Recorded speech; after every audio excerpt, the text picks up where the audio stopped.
कुंभ मेला, कुंभ क्या है? तो इस कुंभ की प्राचीन कथा श्रीमद् भागवत से प्राप्त होती है। श्रीमद् भागवत में समुद्र मंथन की लीला आपने सुनी हो। कितने लोगों ने सुने समुद्र मंथन? सबने सुना है। तो समुद्र मंथन इसलिए हुआ क्योंकि जो बलि राज के दैत्य थे, क्योंकि बलि राजा राक्षस हो गया था, बहुत बड़ा राजा। राक्षस राज ने इंद्र को निकाल दिया उसके राज्य से, स्वर्ग लोक से निकाल दिया, और स्वर्ग लोक से निकाल करके बोला जाओ यहां से घूमो। अब राजा जो बलि थे वो तो इतने शक्तिशाली थे और उनके पास शुक्राचार्य की मृत संजीवनी विद्या भी थी। कोई भी मर जाए शुक्राचार्य ओम त्रम त्रम त्रम जीवित हो जाते। कह रहे मृत संजीवनी विद्या के साथ जीवित कर लेते हैं, और जो देवता मर जाते हैं उनको कोई जीवित नहीं करते। देवताओं के गुरु कौन? बृहस्पति। बृहस्पति बोले कि ये शक्ति तो मेरे पास नहीं है, लेकिन मैं एक औषधि जानता हूं। अगर क्षीर सागर का मंथन किया जाए तो क्षीर सागर के मंथन से क्या प्राप्त हो सकता है? प्राप्त हो सकता है, आप ले लो प्रभु जी। क्षीर सागर के मंथन से अमृत कलश प्राप्त होगा, और उस अमृत कलश से क्या होगा? सारे के सारे देवता जीवित हो सकते हैं वापस। अमृत तो आप जानते हैं ना, अमृत, मृत यानी कि मरना, अमृत यानी कि जिसको खाने के बाद मरना नहीं पड़ता, अमृत। तो अमृत है यानी कि पीने के बाद मरना नहीं। तो आप लोग पीना चाहते हैं अमृत? कितने लोग पीना चाहते हैं? पीना चाहते हैं अमृत? अच्छा। एक बार एक व्यक्ति था हमारे मतलब हिंदू धर्म में, हमारे भारत देश में कहते हैं खूब लंबी उम्र हो। तो ये श्राप है कि वरदान है? श्राप है। लंबी उम्र के साथ में स्वस्थ शरीर भी होना चाहिए, लेकिन जन्म मृत्यु जरा व्याधि ये चीजें छोड़ती नहीं। तो लंबी उम्र कैसे मिलेगी आपको? लंबी उम्र नहीं मिल सकती। लंबी उम्र मिलेगी लेकिन शरीर वृद्ध होगा, और उस वृद्ध शरीर में आप सुकून से जीवन नहीं जी सकते। एक बार एक व्यक्ति था, उसने कहा मुझको लंबी आयु चाहिए। कहा अच्छा, लंबी आयु का वरदान दे दिया। कहा तुम चले जाओ पहाड़ों के ऊपर, और वहां पर तुम्हें अमृत कुंड में पीना है अमृत। अमृत पीते ही तुम अमर हो जाओगे। वो बड़ा खुश हो गया, मेरे महाराज ने 8 साल की तपस्या का वरदान मुझे अमृत दिया है। वो भी ऐसे आ गया था कुंभ में स्नान करने। चला गया ऊपर पहाड़ पे पहुंचा, वहां लिखा था यहाँ अमर होने का कुंड, अमर कुंड। जैसे अमर कुंड में घुस करके पीने लगा, एक आदमी चिल्लाया मत पीना मत पीना। उस आदमी की आंखें बाहर लटक रही थी, शरीर के ऊपर कोई त्वचा नहीं थी, खाली हड्डियां थी। पूरा शरीर चरचर चरचर बज रहा था, और कान ऐसे लटके हुए थे। शरीर से झुर्रियां मतलब खाली नहीं थी उसके, और आंखें बाहर लटक रही थी। खून भी नहीं था उसके शरीर में। ऐसा लग रहा था कोई प्रेत आत्मा, प्रेत जो योनि में है वो चल रहा है, कंकाल। कहा भाई क्यों मना कर रहे हो? कहा से महाभारत के समय मैंने पी लिया था। अभी क्या चल रहा है महाभारत को? कौन सा साल चल रहा है? कितने साल हो गए? उसने भी यही प्रश्न पूछा, कौन सा साल चल रहा है? तो फिर उस व्यक्ति ने कहा 5,500 साल हो गए महाभारत। कह रहे बस महाभारत खत्म हुआ तभी पिया था मैंने। 5,500 साल से जीवित था। तो उसने कहा मत पीना। ये हालत देख रहे हो मेरी, मैं रो रहा हूँ, मर जाऊं, मेरे आत्मा निकलती नहीं शरीर से, क्यों? मैंने अमर कुंड का जल पी लिया। फिर भी लोग सोच रहे हैं वो शाही स्नान में अमृत में जाकर थोड़ा तो अमर हो जाए, थोड़ा एक 8 साल एक्स्ट्रा मिल जाए भोग करने के लिए। लेकिन बुढ़ापे का शरीर जिसका है उससे पूछो उसको जीना कैसा लगता है। बुढ़ापे में कितना तकलीफ है। जन्म मृत्यु जरा, जरा यानी बुढ़ापा बड़ा तकलीफ का है। इसलिए किसी को ये आशीर्वाद नहीं देना चाहिए लंबी आयु हो, बोलना चाहिए जितनी आयु हो उतनी स्वस्थ हो, हरि भजन में हो। तो क्या बोलते हैं? कृष्णेर मतिरस्तु, तुम्हारी मति कृष्ण में लग जाए। कृष्णेर मतिरस्तु। तो समुद्र मंथन के लिए शुक्राचार्य के जो अपोजिट बृहस्पति महाराज थे, उन्होंने बोला कि इसका आदेश भगवान से लेना पड़ेगा। तो भगवान विष्णु के पास गए, बोले कि भगवान विष्णु आप बताइए क्या करना चाहिए। भगवान ने कहा कि देखो मैं क्षीर सागर में लेता हूं। क्षीर सागर समझते हैं? क्षीरोदक्षाय विष्णु, क्षीर सागर में लेते हैं। क्षीरोदक्षाय विष्णु ने कहा आप लोग मेरे क्षीर सागर का मंथन करिए। मंथन यानी कि चरण करना है। लस्सी बनाते हैं आप लोग घर में, वैसे चरनी करनी। अगर समुद्र मंथन किया तो खाली मंथन शब्द से समुद्र का मंथन, ये बड़ा गहरा प्रसंग है, मैं लंबा में नहीं जाऊंगा वरना बहुत समय चला जाएगा। मंथन का मतलब है कि हम जो भी विचार हैं उनका मंथन करना चाहिए। जो भी सुने उसका मंथन करना चाहिए, और उसका क्रक्स अमृत है। यानी कि हरि नाम जो है ये भी एक मंथन है। माला ऊपर से नीचे, नीचे से ऊपर, ऊपर से नीचे, नीचे से ऊपर, ऊपर से नीचे, नीचे से ऊपर जाती है, और इसका क्रक्स क्या निकलता है? अमृत क्या है? कृष्ण प्रेम। ये अमृत है। ये पाने के लिए एक मेहनत चल रही है, समुद्र मंथन चल रहा है।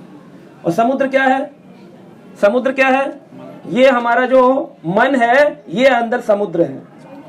इस समुद्र में मंथन चल रहा है। लेकिन समुद्र मंथन जब प्रारंभ हुआ तो भगवान ने कहा असुरों को कि तुम लोग जो है ना वो पूंछ का साइड लो, और देवता जो है वो फन की साइड लेंगे।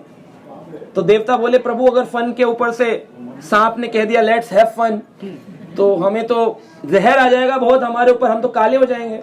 तो भगवान बोले असुरों का स्वभाव ही है आपसे विपरीत चलना। तो जब आप बोलोगे हमें पूंछ चाहिए नहीं, हमें फन चाहिए, तो बोलेंगे नहीं नहीं फन हम लेंगे, देवताओं को क्यों चीटिंग क्यों कर रहे हैं भगवान? आपने तो गीता में कहा समो अहम सर्वभूतेषु न द्वेषो नास्ति न प्रिया, मेरा कोई दुश्मन नहीं, मेरा कोई प्रिय नहीं, I am equal to all. फिर क्यों? तो बोले ठीक है। देवताओं ने कहा हम फन लेंगे, आप पूछ ले लीजिए। तो उन्होंने कहा कि ठीक है, पूछ नहीं लेंगे, हम तो फन लेंगे, आप देवता क्यों लेंगे? आप पूछ लो, हम फन लेंगे। क्योंकि जरूरत किसकी है? देवताओं की है। देवताओं को अमृत चाहिए, असुरों के पास तो संजीवनी थी। तो असुर बोले कि ठीक है हम भी हेल्प करेंगे, लेकिन अमृत हमें मिलना चाहिए, तुमको थोड़ा सा देंगे। कहा ठीक है। पैक्ट हो गया कि जितनी भी चीजें निकलेंगी आधी आधी आपस में हम इसका विभाजन करेंगे। और इस प्रकार से मंथन प्रारंभ करने के लिए सब लोग हरि बोल करके उतर गए ऐसे ही सागर के अंदर, क्षीर सागर। क्षीर सागर हमारा जो इस पृथ्वी पर सागर है, 7 सागर है ना, 7 ओशियंस, उनमें जितना जल है उसका 1000 टाइम्स कर लो, इतना क्षीर सागर में दूध है। तो जब मैंने एक बार ये कथा बताया तो लोग बोलते हैं क्षीर सागर में इतना दूध है प्रभु जी फटता नहीं है। मैंने कहा अगर फट जाएगा तो आप पनीर बनाएंगे, आपको दे देंगे। तो क्षीर सागर का दूध कभी फटता नहीं है, सच्चिदानंद है वहां का दूध, कभी फटता नहीं है वहां पे, क्षीर सागर का दूध। तो क्षीर सागर के दूध में मंथन प्रारंभ करने के लिए असुर कितने बड़े थे? घुटने घुटने तक क्षीर सागर था। आप अभी यमुना में जाएंगे तो थोड़ा गहरे में डूब जाएंगे, लेकिन क्षीर सागर का इतना बड़ा जल में असुर और देवता घुटनों तक खड़े थे। सोचे कितने विशाल असुर और कितने विशाल थे। बोला गया कि भाई अगर आपको लस्सी बनानी है, मंथन करना है, तो उसमें क्या लगाना पड़ता है बीच में? रई। रई क्या बोलते हैं? रई बोलते हैं ना, रई लगाते, चर्निंग रॉड। हरि बोल प्रभु, इधर बैठो जाओ। क्या चाहिए होता है? मंथनी चाहिए। तो मंथन करने के लिए मंथनी चाहिए। मंथनी कहां से आए? तो भगवान के पास गए, बोले प्रभु मंथन बताइए, मंथनी कहां मिलेगी? भगवान बोले जाओ मंदराचल पर्वत को ले आओ। तो देवताओं ने उठाने की कोशिश करी, मंदराचल उठा नहीं, और जो थोड़ा बहुत उठा उसको डिसबैलेंस हो जाने से उसके नीचे देवता मर गए कई। तो बोले हम तो आए थे अमृत लेने, ये तो मृत्यु होने लगी। और प्रभु को बोले प्रभु हमारे बस का नहीं है। तो देवता हर चीज में हार जाते हैं, भगवान पर निर्भर रहते हैं। तो भगवान बोले ठीक है मैं करता हूं। भगवान ने गरुण के ऊपर बैठ करके एक हाथ से मंदराचल उठाया, और भगवान ने लाकर के मंदराचल को समुद्र के बीच में रखा। अब जब मंथन प्रारंभ किया तो मंथन प्रारंभ करने के लिए क्या चाहिए? रस्सी। रस्सी चाहिए तभी तो होगा। रस्सी कहां से आए? जो रस्सी लाते हैं वो 2 टुकड़े हो जाती है, कोई रस्सी काम नहीं करती है। बोले कहां से रस्सी आएगी? तो बोले वासुकी नाग जो नीचे पाताल लोक में रहता है उस नाग को ले आओ। वो वासुकी नाग, कह रहे वो वासुकी नाग तो 1 मिनट में फट जाएगा, 2 टुकड़े हो जाएगा। भगवान बोले चिंता मत करो, वासुकी नाग के कण कण में ही तो मैं विराजमान हूँ क्षीरोदक्षय रूप में, मैं उसको फटने नहीं दूंगा। उसको बुलाओ, सेवा में लगाओ। वासुकी नाग को बुलाया गया। पूंछ की साइड पे कौन लगे? देवता। और राक्षस बोले हम लेट्स हैव फन, और फन की साइड आ गए वो। और जब खींचना शुरू हुआ तो क्या हुआ? जितनी जोर से खींचते थे फुसकार मारता था जोर से, और सारे के सारे राक्षस काले पड़ गए। पहले काले नहीं थे, ऐसा नहीं कि राक्षस काले थे पहले से ही। राक्षस भी, हिरण्यकश्यप इतना सुंदर था कि हमारे यहाँ का मिस्टर यूनिवर्स शर्मा जाए उसके सामने। हाँ, तेजवान था, शरीर से सूर्य तेज निकलता था। 10,000 वर्षों तक एक अंगूठे पर खड़ा रहा वो। पूरे शरीर की मज्जा मांस गल गया था, लेकिन कभी उसने ये पलट के ये नहीं कहा कि मैं थक गया हूं। आज भी कोई योगी, बड़ा से बड़ा बाबा एक अंगूठे पर खड़ा होकर दिखा दे, हिरण्यकश्यप खड़ा था। तो असुर भी सुंदर थे, लेकिन क्योंकि ये पकड़ लिए तो काले हो गए, वंशज काले हो गए, इसलिए। तो इस प्रकार से जब मंथन प्रारंभ हुआ तो वासुकी नाग खिंचता था, लेकिन भगवान उसको जोड़ कर रखते थे। यानी कि मंदराचल उठा के कौन लाए? भगवान। आइडिया किसने दिया? वासुकी नाग में कौन प्रवेश किए? इसके बाद भी फेलियर हो गया प्रोजेक्ट। सारा का सारा मंथन होने में धूल उड़ने लगी और इतना इतना दूध और धूल नीचे से आ गई निकल कर के मिट्टी और दूध मिक्स हो गया, समझ नहीं आ रहा है क्या हो रहा है, और मंदराचल स्लिप होने लगा, खींच ही नहीं रहा। तो बोले कुछ ठोस चाहिए, क्योंकि मिट्टी के अंदर मंदराचल चला जाता है, तो ठोस नीचे लगाना पड़ेगा, कुछ बेस के लिए। फिर बोले प्रभु, तो भगवान बोले कि चिंता मत करो, मैं अपना एक रूप लूंगा जिसका नाम है अद्भुत रस। अद्भुत रस रूप में कूर्म अवतार लेकर, कछुए का रूप लेकर भगवान मंदराचल को अपनी पीठ पे धारण किया। फिर कौन आ गए? कितने अवतार हुए? सबसे ज्यादा अवतार इसी लीला में हुए। पीठ पर धारण की, इसलिए कछुए की पीठ पर देखा ऐसे ब्लॉक्स, ये बार बार रई को लगा रहे हैं, इधर इधर इधर इधर, इसलिए स्टैंपिंग हो गई है कछुए की पीठ पे। इस प्रकार से भगवान ने अद्भुत रस का वहां पर रूप दिखाया। समुद्र मंथन प्रारंभ हुआ। ऐसे ही हमारे जीवन में मन का मंथन प्रारंभ होता है, तो सबसे पहले मधु मंथन में क्या निकला? ऐसे ही हमारे लिए भक्तों के जीवन में क्या निकलता है चैंटिंग करने के बाद? लोग बोलते मन नहीं लगता, बड़ा बेचैन है, प्रभु जी चैंटिंग शुरू कर दी 6 महीने साल भर, बट आई डोंट नो, मेरा मन नहीं लग रहा है। मन ना लगने का कारण क्या है? मंथन में क्या निकलता है? पहले जितनी भी विश आपने पहले जीवन में मांगी होती है, सारी विश बन के प्रकट होती है। कहते पुरानी पुरानी याददाश्त प्रभु जी जो कॉलेज के टाइम की थी वो अभी आ रही है, कुछ कुछ तो पिछले जन्म की भी आ रही है। तो कैसे आ रही है ये? बोले ये विश जो है ये निकल रहा है बाहर। तो क्या करा मंथन, जब विश निकले तो छोड़ देना। लोग कहते हैं देखो जी मन इतना भागता है ना, इतना नेगेटिव होता है, मैं तो सोचता हूँ क्वालिटी करूं, एक माला करूं, वो कभी क्वालिटी नहीं होगी, क्योंकि समुद्र मंथन कंटिन्यू रखोगे तब आखिरी आइटम अमृत है, पहला आइटम अमृत नहीं। ये मंथन चैंटिंग कंटिन्यू रखना है लाइफ टाइम। हरे कृष्णा कृष्ण कृष्ण हरे हरे, हरे राम राम राम। तो स्टार्ट हुआ मंथन, और मंथन में अलग अलग आइटम निकलने प्रारंभ हुए। जहर निकला, उस जहर को कौन पी गए? शिव जी पी गए, और शिव जी का नाम पड़ा नीलकंठ महादेव, अपने गले में उन्होंने धारण किया। वैष्णव सेवा है, वैष्णवों को सेवा प्राप्त हुई। और इसी प्रकार से अश्व उग्रश्रवा घोड़ा निकला, ऐरावत हाथी निकला, लक्ष्मी जी निकली, और लंबी लिस्ट है, 14 आइटम निकले। और उसमें अंतिम में धन्वंतरी भगवान अमृत कलश लेकर के, सारे लोग जोर जोर से चिल्लाने लगे हरि बोल, अमृत आ गया, हरि बोल। लेकिन मिला नहीं किसी को भी। हरि बोल कर रहे थे, इतने में भगवान ने इशारा कर दिया गरुण को कि अभी लड़ाई होने वाली है। दोनों लोग जो हैं पहले कहेंगे फर्स्ट मैं। ऐसी तो होता है, प्रसाद पाने बैठते हैं या कोई भी होता है, हम सेवा से ज्यादा हमारा क्या भाव होता है? पाले। तो सबका पाने का भाव था, असुरों का और देवताओं का। बोले हम पाएंगे, कंपटीशन था। तभी उसी काल में भगवान ने इशारा किया, गरुण जो थे भगवान के, वो अमृत कुंभ को, कुंभ यानी कि मटका, उस कुंभ को लेकर के उड़े, और गरुड़ भगवान को इशारा कर दिया तुम ले जाओ, गायब कर दो। सब लोग क्या कर रहे थे? हरि बोल। क्या कर रहे थे? और इधर से अमृत हो गया गोल, अमृत हो गया गोल। सब क्या बोल रहे थे? हरि बोल, बोलो हरि बोल। और अमृत हो गया गोल। आप सब बोल रहे, असुर बोल रहे ये क्या हो गया? चीटिंग। इतने में भगवान ने इशारा किया कि हर चीज का सेंटर है वृंदावन धाम, हर चीज का वृंदावन धाम। जय वृंदावन धाम की। तो भगवान ने इशारा किया, तो भगवान बोले कि ले जाओ इसको और ले जाकर के वृंदावन में प्रिक्योर रखो, मेरे घर में कोई असुर नहीं घुस सकता।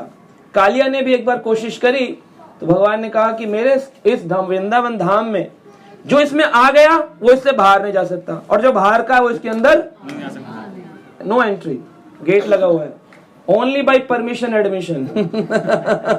परमिशन गुरु की होती है तब एडमिशन मिलता है, अदरवाइज नो एंट्री का गेट। भगवान ने कहा ले जाइए, कहाँ रखूं? गरुड़ ने पूछा, उन्होंने कहा वहीं रखिए जहां मैं कदम्ब की डाल पर क्या करने वाला हूं, द्वापर युग में आकर के कालिया नाग का मर्दन करने वाला हूं। तो अभी हम जाएंगे तो कालिया नाग का कालियादह स्थान है जहाँ कालिया का मर्दन किया भगवान ने। उसी पेड़ पे आज भी वो पेड़ विराजमान है जिसपे भगवान ने जंप मारी थी यमुना के अंदर, उस यमुना हृद के अंदर। हृद में यानी कि एक छोटा पॉन्ड था, यमुना पूरी रिवर नहीं थी, यमुना पॉन्ड के अंदर उन्होंने जंप मारा। सो यमुना हृद में जब भगवान ने मांगा, उसी कदम्ब के वृक्ष के नीचे उन्होंने कहा यहाँ आप अमृत कलश को रखिए, यहाँ कोई असुर देवता नहीं आ सकते। तो उन्होंने यहाँ पर ला करके रखा, इसलिए यहाँ पर कुंभ लगता है। पहला रीजन क्या है? कुंभ सबसे पहले कहाँ आया? इसलिए कोई भी जगह कुंभ लगता है सबसे पहले उसका कुंभ का इफेक्ट कहाँ आता है? क्योंकि कुंभ तो बाद में लगेगा, उससे पहले कुंभ कहाँ प्रकट हुआ? इसलिए ये वृंदावन पहला reason, first reason for Vrindavan Kumbh. ठीक है, सेकंड रीजन क्या है? तो अब जब भगवान ने कुंभ को बोला कि गरुड़ को कुंभ उठा कर लाओ और लाकर के मुझे अब बांटना है, सारे राक्षस और असुरों के सामने भगवान ने मोहिनी रूप धारण कर लिया और भगवान का विश्व सुंदरी से भी करोड़ों करोड़ों गुना ज्यादा सुंदर रूप, माधुरी का रूप लेकर के मोहिनी अवतार के पीछे पीछे राक्षस लट्टू हो गए। जो लड़ रहे थे अभी वो कीर्तन कर रहे हैं, उनके पीछे पीछे चल रहे हैं, हे माधुरी, हे रस ललिते, कहाँ जा रही हो विश्व सुंदरी? पीछे जा रहे हैं उनके।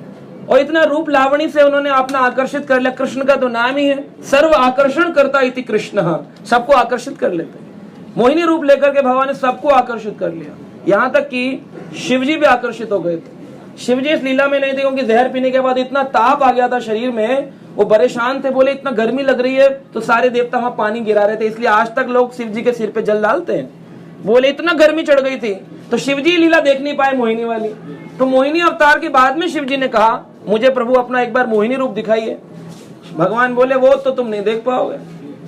बोले मैं धीरवान हूं, मैं क्या रूप से विफल हो जाऊंगा? बोले वो ऐसा छोटा मोटा रूप नहीं है मिस यूनिवर्स का, वो विश्व सुंदरी भी नहीं, ब्रह्मांड सुंदरी मोहिनी रूप है मेरा। कहा अरे प्रभु दिखाइए तो। बोले लेकिन अगर कुछ गड़बड़ हो गई तो? बोले वो मैं संभाल लूंगा।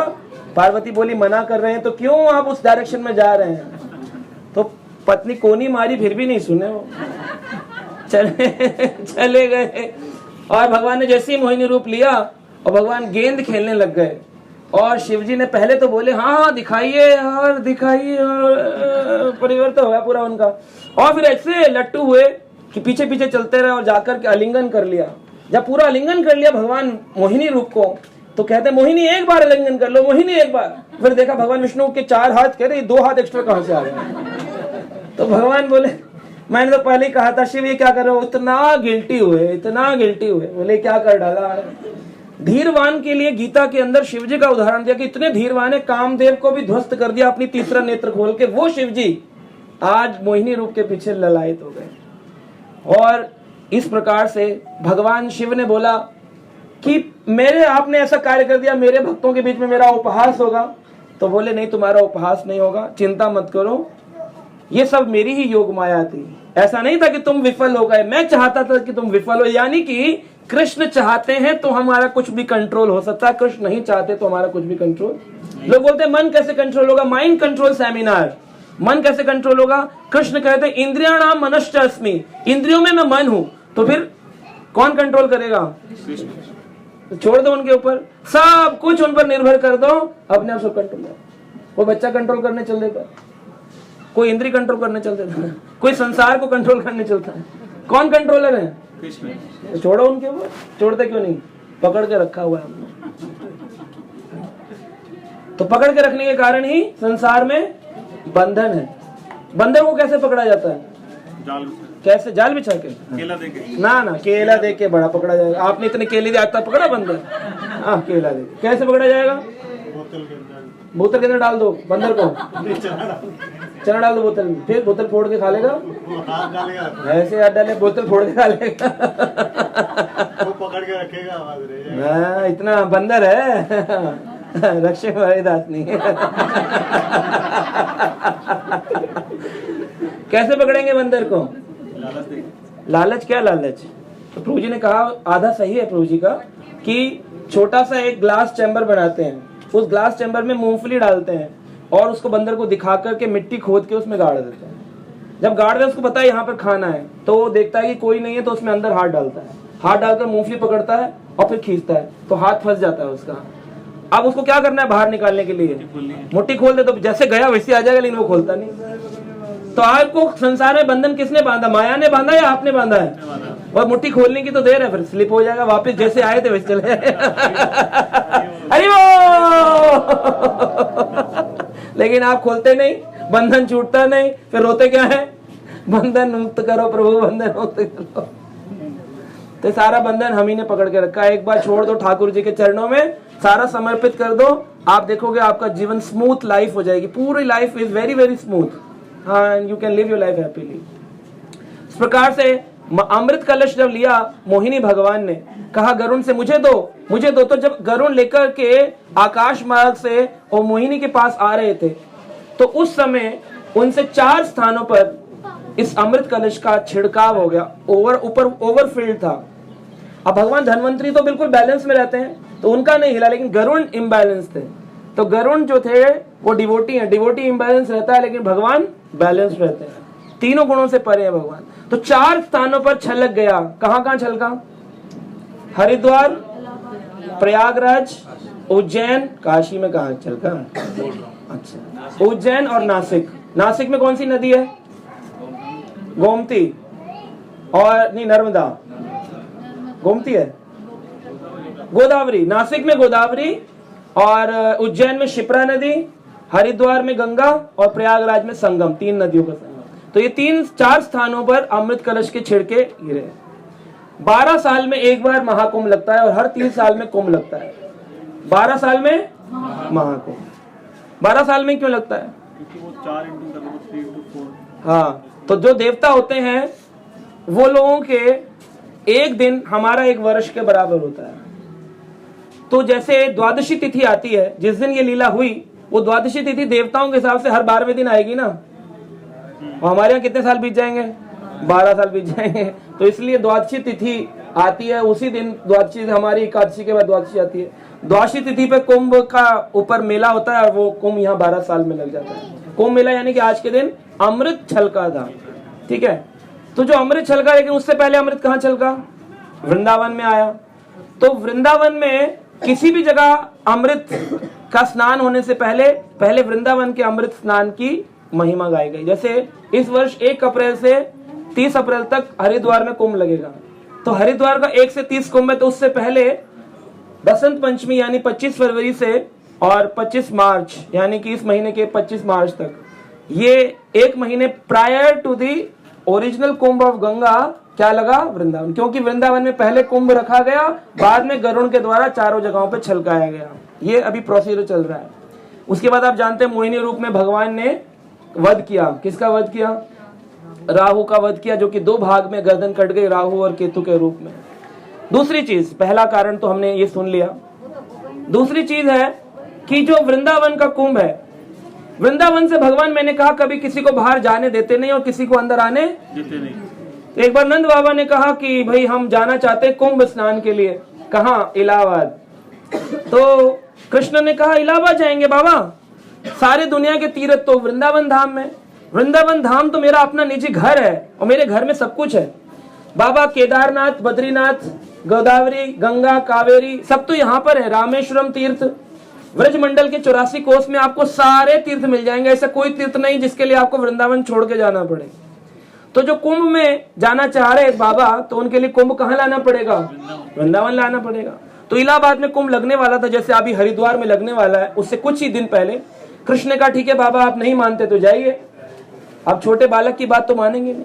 तो बाबा निकल करके बाहर आए और आकर के इसी घाट पर, यमुना घाट पर, नंद घाट पर आकर के यमुना में स्नान करने के लिए जैसे ही जाने लगे, देखते हैं एक काले रंग का घोड़ा अश्व भागा भागा आ रहा है और यमुना की व्रज रज में लोट लगा रहा है, पूरा करके पूरा लोट लगा रहा है। खरे ये क्या है? बाबा हैरान है, इतना विशाल घोड़ा, और वो यमुना की रेती में पूरा ऐसे ऐसे कर रहा है। और थोड़ी देर बाद देखते हैं उसने यमुना रिवर में, यमुना नदी में अंदर एंटर किया और उस पार निकला और पूरा श्वेत रंग का, सफेद रंग का। बाबा तो राजा थे, नंद राजा। बाबा ने कहा रे इधर आओ, अश्व तुम कौन हो, अपना स्वरूप दिखाओ। उस अश्व ने तुरंत अपने स्वरूप को प्रकट किया और कहा मैं इलाहाबाद प्रयाग हूं। कहा लेकिन तुम तो कुंभ मेले के वाले प्रयाग हो, तो यहाँ तो कुंभ लगने वाला है, तुम यहाँ क्या कर रहे हो? बोले बाबा कुंभ की तैयारी चल रही है। बोले मतलब? बोले जब कुंभ में लाखों करोड़ों लोग अपने अपने अखाड़ों से आएंगे और मुझ में अपने पाप छोड़ करके स्नान करके जाएंगे, तो मैं तो मैला हो जाऊंगा। तो मैं अपने को पहले प्योर करूंगा। जैसे खाना खाने बैठते हैं तो पहले क्लीनिंग करते हैं, कोई भी काम करते हैं, ऑफिस जाते हैं तो पहले स्नान करते हैं, तो कोई भी फेस्टिवल से पहले तैयारी होती है। तो मैं अपना शुद्धि कैसे करूंगा? तो शुद्धि का एक ही प्रोसीजर है, क्या?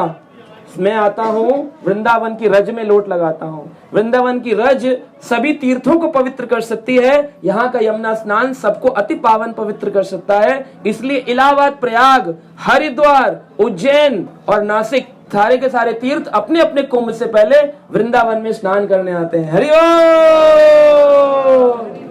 जब बाबा ने ये देखा तो बाबा बोले फिर हम क्या करेंगे, हरिद्वार जाके हम तो यहीं रहेंगे। कई लोग कंफ्यूज होते हैं, भी हरिद्वार जाके क्यों नहाएंगे? हरिद्वार नहाएंगे ना, वृंदावन में कौन सा कुंभ हो गया? ये कुंभ हो गया। तीसरी चीज क्या है? तीसरी चीज शिला प्रभुपाद कहते हैं कि वृंदावन के अंदर कुंभ का मतलब है वैष्णव कुंभ। कुंभ यानी कि मटका, वो मटका जहां पर संसार का वैराग्य हो जाए, संसार के प्रति आकर्षण समाप्त हो जाए, वैष्णव बैठ करके कथा कीर्तन करें, इसको कहते हैं वैष्णव संघ। तो जो ओरिजिनली अखाड़े हैं वहां पर शिव भक्ति को प्रधानता दी जाती है, जो 4 कुंभ है, लेकिन कृष्ण भक्ति की प्रधानता नहीं होती है।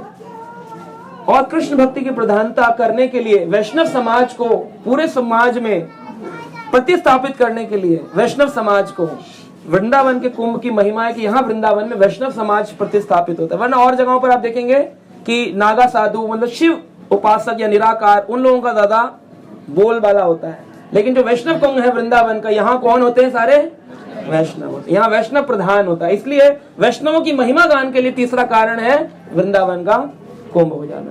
और चौथी चीज प्रभुपाद कहते हैं, हम भक्तों को वृंदावन या किसी कुंभ में जाने की आवश्यकता नहीं है, क्योंकि कुंभ में जाकर के पवित्र होना होता है। लेकिन जब भगीरथ महाराज ने गंगा नदी से प्रार्थना करी कि भाई मेरे वंशज हैं, 60,000 सगर महाराज के पुत्र भस्म हो गए हैं, उनका उद्धार होगा गंगा से। मरने के बाद क्या करते हैं गंगा में? अस्थि विसर्जन। कोई मर जाता है घर में तो क्या करते हैं? कहाँ डालते हैं अस्थियां? गंगा में। तो सगर महाराज थे और सगर महाराज के 60,000 पुत्र कपिल मुनि के द्वारा भस्म कर दिए गए। और वो भस्म हो गए कहाँ हुए? गंगा सागर में, जहां आजकल बीजेपी का वो लगा हुआ है, कलकत्ता के पास है ना कैंप। तो कपिल मुनि बैठे थे आंख बंद करके और तपस्या कर रहे थे। सगर महाराज ने एक घोड़ा छोड़ा, और घोड़ा छोड़ा तो इंद्र घबरा गया कि भाई अगर सगर महाराज ने अश्वमेध यज्ञ करके जीत प्राप्त कर ली तो 100 अश्वमेध यज्ञ के बाद क्या प्राप्त होता है? स्वर्ग प्राप्त होता है। 100 अश्वमेध 100 अश्वमेध यज्ञ कर ले तो स्वर्ग। इंद्र घबरा गए, बोले अरे 100 अश्वमेध यज्ञ पूरे हो गए, सगर महाराज राजा बन जाएंगे, हटाओ इनको यहां से। तो उनको हटाने के लिए उनका घोड़ा पकड़ के इंद्र ने कपिल मुनि के आश्रम में बांध दिया। अब 60,000 पुत्र अपनी अपनी तलवार और रथ में निकल रहे थे, हमारा घोड़ा कहाँ है, हमारा घोड़ा कहाँ है? देखा तो एक जगह बंधा हुआ है। कहा एक तरफ तो कपिल भगवान ऋषि बनते हैं और एक तरफ लड़ाई युद्ध की भावना रखते हैं, हमारा घोड़ा बांध लिया, खोलो घोड़ा हमारा। तो वो तो आंख बंद किए बैठे थे कपिल भगवान, उन्होंने आंख खोली। जैसे खोली उनके शरीर से तेज निकला और तेज से 60,000 पुत्र भस्म हो गए। तो लोग बोलते हैं कि कपिल मुनि इतने दिनों तक तपस्या कर रहे थे, देवभूति माता को ज्ञान दिए थे, क्या उनमें इतना क्रोध आ गया कि उन्होंने 60,000 बच्चों को तपस्या के लिए भंग कर दिया? कहा नहीं, ये कारण नहीं है। वो तो भक्त हैं जो अपनी माता को तीसरे स्कंद भागवत में ज्ञान प्रदान कर रहे हैं। हुआ क्या फिर? हुआ ये कि भगवान अपने भक्त का वैष्णव अपराध सहन नहीं करते। वैष्णवों के प्रति 60,000 पुत्रों ने अपराध कर दिया था। इस कारण से वैष्णव अपराध की अग्नि में सारे के सारे जलकर भस्म हो गए। दोबारा ऑन कर दो।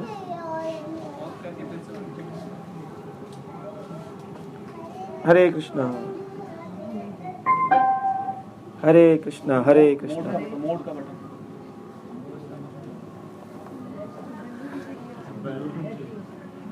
हाँ, एक बार दबाओ। हरे कृष्णा हरे कृष्णा हरे कृष्णा। ठीक है, ऐसी मेरी आवाज तो आ जाएगी। हरे कृष्णा। ठीक है, छोड़ दो इसको। आया? हरे कृष्ण। छोड़ दो, छोड़ दो। मोड का बटन। ठीक है, चलिए समाप्त होता है तो अंत में बात सुन लेते हैं, मतलब की बात। हरे कृष्णा। आ रही है? जी जी। ठीक है। तो उन्होंने सगर महाराज के पुत्रों को वैष्णव अपराध के कारण 60,000 पुत्र भस्म हो गए। तो जब भस्म हो गए तो उन्होंने कहा कि भाई इनका उद्धार कैसे होगा? बोले भगीरथ महाराज को लेके आओ। भगीरथ महाराज चौथे वंशज हैं सगर महाराज के।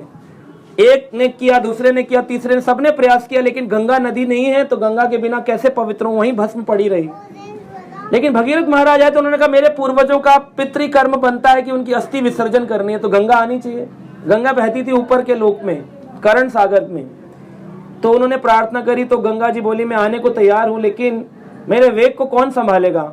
फिर उन्होंने शिव जी की तपस्या करी तो शिव जी बोले कि मैं रख लूंगा अपने मस्तक में, और अपनी एक जटा की लटा से मैं गंगा को धीरे धीरे करके संसार में डालूंगा। इसलिए इतना तेज दिखता है हमको। ये तब है जब एक लटा आ रही है, अगर पूरी गंगा आ जाए तो खत्म, सारे लोग सातों 14 लोग पाताल में चले जाएंगे और वो हो जाएगा, क्या कहते हैं, 14 लोगों का नाश हो जाएगा। जैसे हिरण्याक्ष ने पृथ्वी को फेंक दिया था वैसा हो जाएगा। ये सब चलता रहा और फिर भगीरथ महाराज गंगा को पृथ्वी पर लेकर के आए। तो पृथ्वी पर गंगा को जब लाया गया तो पृथ्वी माता के ऊपर गंगा का एक नाम है भगीरथी, और वही नर्क नीचे के पाताल लोकों में जाती है, उनका नाम है भोगवती, और ऊपर के लोकों में बहती है तो उसका नाम है मंदाकिनी। तो 14 लोगों को पावन करने वाली गंगा माई संसार में प्रकट हुई। भगीरथ महाराज गोमुख से, गंगोत्री से चलते चलते चलते, वो बता रहे थे इस रास्ते, गंगा माई पीछे पीछे चल रही थी क्योंकि ले जाना कहाँ था, गंगा सागर। तो इसलिए चलते चलते चलते होते हुए हरिद्वार, प्रयाग और पूरा बिहार, और वहां से होते हुए कलकत्ता, होते हुए सागर महाराज के आश्रम में जाके मिलती है, क्योंकि वहीं तक भगीरथ महाराज गए तो पूरा रिवर बेड बन गया उनका कि यहाँ गंगा बहती है। और लास्ट में फिर गंगा माई गंगा समुद्र बे ऑफ बंगाल में समा जाती हैं। तो गंगा सागर ही गंगा का आखिरी संगम स्थान है जहां पर वो वापस समुद्र में लीन होती है। तो इस प्रकार से भगीरथ ने 60,000 पुत्रों को, 60,000 अपने पूर्वजों का उद्धार किया। लेकिन शिला प्रभुपाद से कहा कि हमें जाना चाहिए कि नहीं कुंभ में। प्रभुपाद बोले जाना चाहिए, लेकिन हमारा मकसद स्नान नहीं होना चाहिए, हमारा मकसद ज्ञान और वैराग्य होना चाहिए। वृंदावन धाम एक ऐसा धाम है जहां पर ज्ञान और वैराग्य भी बूढ़े हो जाते हैं। यहाँ पर खाली अगर प्रकट होती है तो वो क्या है, भक्ति महारानी। किसी की भक्ति अगर नष्ट हो गई हो, कमजोर हो गई हो, तो उसको रिवाइव कर सकते हैं वृंदावन धाम में श्रवण कीर्तन करके, और उसकी एक्सपोनेंशियल ग्रोथ होती है, तेज वृद्धि होती है। वृंदावन धाम के कुंभ, जो ये वैष्णव कुंभ जिसका नाम है, कुंभ मेला नहीं है इसका नाम, वैष्णव कुंभ। यहाँ वैष्णव आते हैं, कथा कीर्तन होती है, एसोसिएशन होता है, प्रसाद पाते हैं और यमुना स्नान भी करते हैं। तो इस कुंभ के स्नान से पहले जब ये हरिद्वार में लग रहा है जैसे, तो वहां से गंगा जल लाया जाता है पहले दिन, शाही स्नान जिसको कहते हैं। गंगा जल ला करके यमुना में मिक्स किया जाता है और फिर ये संगम बन जाता है गंगा यमुना का, और फिर यहाँ पर लोग स्नान करते हैं। तो इस प्रकार से यमुना में स्नान की बहुत महत्वता है। लेकिन श्रील प्रभुपाद ने कहा गंगा माई जब मैली हो जाती है कुंभ मेले में, तो गंगा माई एक बार गई और भगवान से बोली, भगवान, भगीरथ महाराज को उन्होंने कहा आपने मुझे तो पृथ्वी पर लाए हैं, लेकिन मेरी शुद्धि का क्या होगा? लोग तो अपना शुद्धि कर लेंगे कथा सुन करके, स्नान करके, मेरा क्या होगा? बोले संसार में जितने भी पतित लोग हैं वो पावन हो जाएंगे गंगा में स्नान करके, और जो हरि कथा सुनने वाले और सुनाने वाले होंगे, श्रवयंती, जो सुनने वाले हैं, सुनाने वाले हैं, हरि कथा, हरि नाम जपने वाले हैं, हरेर नाम एव केवलम कलो नास्तेव नास्तेव नास्तेव गतिरंता। जपे सिद्धि न संशयम, जप के अलावा संसार में कोई चीज नहीं सिद्धि प्रदान करे। जब ऐसे सिद्ध पुरुष हरि नाम जपने वाले कभी कभी इस कुंभ मेले में आएंगे, हरे कृष्णा, तो कभी कभी इस कुंभ मेले में जब आएंगे तो आकर के क्या करेंगे? स्नान करेंगे। तो जब दुनिया कुंभ में स्नान करेगी तो दुनिया पवित्र हो जाएगी, लेकिन जब वैष्णव आकर के कुंभ में स्नान करेंगे तो गंगा जी पवित्र हो जाएंगे। हरि हरि बोल। तो आज हम गंगा जी को पवित्र करने आए, ऐसा भाव नहीं, हम गंगा जी को सेवा करने आए कि हम हरि नाम करें उनके अंदर जाकर के, और हरि नाम करके उनमें जो भी पापी तापी आते हैं वो उनका मैल हटा करके उनको भगवान कृष्ण की सेवा में रखें। ये गंगा जी का भाव है। लेकिन यमुना जी तो भगवान की अर्धांगिनी है, कालिंदी स्वरूपा, तो इनके अंदर तो हम इनको क्या शुद्ध कर सकते हैं और क्या इनको कुछ कर सकते हैं? ये तो अति पावन है। इसलिए वैष्णव जन आते हैं, कथा कीर्तन करते हैं, यमुना में हरिनाम करते हैं। 108 हरिनाम हम हर वर्ष करते हैं। गंगा जी में खड़े होकर 108 बार हरे कृष्ण महामंत्र का जप करना, उसके बाद सब अपने पूर्वजों की नाम की डुबकी लगाना, गंगा जी यमुना जी का आरती भजन करना, हरि नाम का कीर्तन करना, यमुना के घाट पर भगवान के नाम का कथा करना, ये संसार के सबसे बड़ा वैष्णव कुंभ है। इससे बड़ा और कोई कुंभ नहीं है। जितने भी कुंभ है संसार के, तो प्रभुपाद बोलते थे कुंभ मेले में इसलिए जाओ कि एक तो वहां के गंगा जी की सेवा होगी आपके हरि नाम से, दूसरा जो लोग पहाड़ों में कभी आते नहीं उतर करके, जानते नहीं वैष्णव विधि क्या है, तो उनको मिलने का मौका मिलेगा। बुक डिस्ट्रीब्यूशन करो, उनको हरि नाम सिखाओ, सरल विधि सिखाओ भगवान तक जाने की। कोई उल्टा खड़ा है, कोई लाखों लाखों रुद्राक्ष सिर पे लेके घूम रहा है, सोच रहा है भगवान मिलेंगे, मिल सकते हैं, दोहराए नहीं, लेकिन बहुत कष्टकारक है। सरल विधि क्या है? हरे कृष्णा कृष्णा कृष्णा हरे हरे, हरे राम राम राम हरे हरे। वैष्णव कुंभ की श्रील प्रभुपाद की निताय निताय गौर। जय राधे जय कृष्ण जय वृंदावन, श्री गोविंद गोपीनाथ मदन मोहन, श्याम कुंड राधा कुंड गिरी गोवर्धन, कालिंदी यमुना जय जय महावन, केशी घाट वंशी वट द्वादश कानन, केशी घाट वंशी वट द्वादश